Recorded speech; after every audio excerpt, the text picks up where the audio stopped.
Later that evening, Professor Matthew Goodwin noticed that Lisa Lee was a bit pale, shaky, and shuddering over his words. He asked if everything was all right. David told him about what had happened to him the night before, hoping that he felt something too. Matthew denied feeling or seeing anything out of the usual in the university, but suggested that these paranormal experiences happening to him might have a direct connection to the campus being a military base in the beginning of the 20th century. There might be a hidden message through all of this, said Professor Goodwin. He insisted that some of the research that had been done to comprehend the situation. After a few days, Lizalde gathered as much information as he could about the war, the weapons, the military base, to see if there was any combination or connection, but failed to find anything. He always felt like he was being watched, haunted. He kept seeing shadows and reflections where there weren't supposed to be. At one point, while he was correcting some works in his computer, he saw a reflection of a man standing right behind him.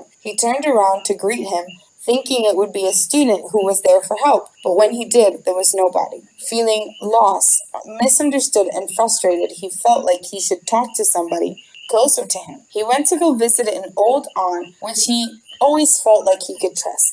As soon as he started talking about the campus, she interrupted him, saying, "Did I ever tell you that your grandparents met at that campus?" He was surprised, shook his head no, but continued listening. "See, mijo, back when it was a military base, old Samuel was stationed there after World War I, and your great-grandmother Amelia was a nurse in that same place. In fact, I have an old trunk of their things around here. I know it's somewhere." She took out a small, dusty trunk from the top of the closet and gave it to the intrigued professor. He started rambling through it, finding old pieces and letters and pictures. As he read through the letters, he found out that his great-grandfather, Samuel, had a close friend named Benjamin Gonzalez. He also found out that when he got to the first Henry Band, they were both infatuated immediately by a young nurse named Amelia. He found beautiful love letters between Samuel and Amelia in which they declared everlasting love to each other. Through the messes of their old stained papers, he found an angry letter from Benjamin to Sam, where he accused him of stealing the love of his life. "Traitor," it read. "You were like my brother. How could you do this to me? I would kill for that girl." Lisa Lee also found a letter from Amelia to Benjamin that read, "I cannot be with you, my dear Ben. Samuel is the one my heart desires. I am sorry, but I advise you to stop looking for me and harassing me. You might regret it." The last letter that Lisa Lee read said, "Was hidden in the bottom of the trunk, almost lost to this world." As soon as he took out the letter from the trunk, the lights flickered a little and a strong wind came right through the window, shutting the lid extremely hard. The professor was startled, but he carried on reading the last letter.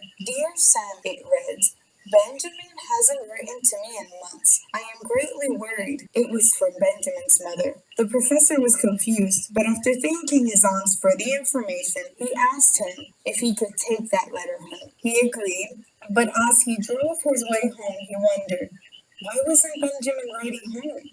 Where had he gone? Did he disappear? What had Amelia meant when she said he might regret it?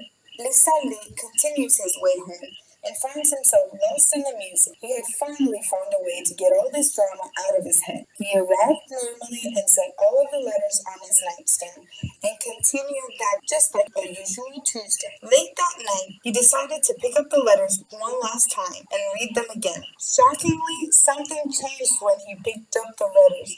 This time, he couldn't help but be very confused. He slowly opened the last letter he read. As he opened it, lightning struck 3 times. The thunder turns into the sound of the knocking on the office door. He is awakened by the presence of Dr. Matthew Goodwin. Lisande rises to find Matthew sitting on the chair in his office.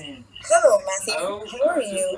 he asked, still a little confused. He asked, "When did you come in?" Matthew kindly responds, "Right about now." Lisande apologizes for his dazed appearance when he suddenly realized that Matthew was holding a newspaper with headlines saying, "Dead body found in Calle."